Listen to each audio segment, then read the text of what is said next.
No sacrificing an ox or sheep with any defects. The Lord your God hates that shit. And again we remind you, lest you forget, don't fucking worship other gods. Don't bow to the sun, the moon, or anything in heaven, the heavens, like stars and supernovas, black holes. And if you find someone of you does such wickedness, take the bastard, or cunt, and stone the bitch. The rat who sold the fucker out gets to throw the first stone. Then everyone can pelt the bugger till he's hamburger. 'Cause we gotta stay civilized at all cost, even the life of the planet. Order and obedience over all, forever. If you can't decide if someone needs to get stoned, take it to the priest court. That's a Levite, in case you don't remember, like Moses' second family. His first being, lest we forget, since almost never mentioned, his father and grandfather, the Pharaoh, and his mom, the daughter of his dad and grandfather, and everyone else in the castle and palaces where he grew up training in military tactics and pyrotechnics. And yes, this is not a joke. No one jokes about a fucking holy book and holy tyrants, or they get killed. And the reason for all this killing, of course, has nothing to do with, well, anything but obedience. Quote verse 13, all the people will hear and be afraid and will not act presumptuously again. End quote.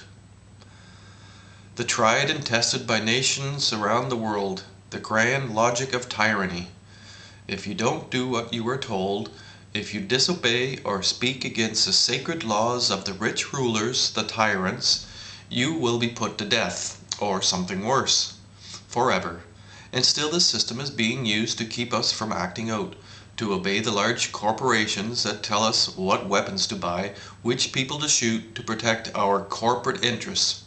And the Lord your God says, quote verse 15, you shall be free to set a king over yourself, one chosen by the Lord your God. End quote. Then the rules about who a king can be, ironically, but I won't tell you of King David or Solomon yet.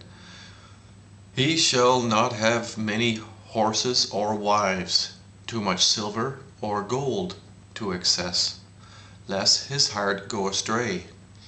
Now if you are a preacher, preach about this, because this is one of the most real things Moses says, and it must have been a mistake or a terrorist stuck it in there, like the last line of Judges.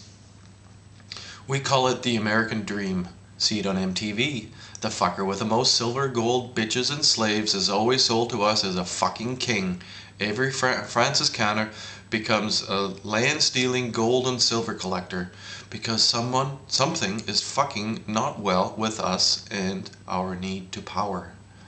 Now I must wonder about Nietzsche, who was much more clever than Moses. Anyhow, the king is to read the Holy Scriptures at all time. This was near the end of it. The Torah, the book of war and genocide, law, and he will obey every word and kill anyone who doesn't. This would all be very embarrassing to have to explain to an alien. Why do these dead soldiers carry this book of war? Well, it's a long story. Write it, I'll be back.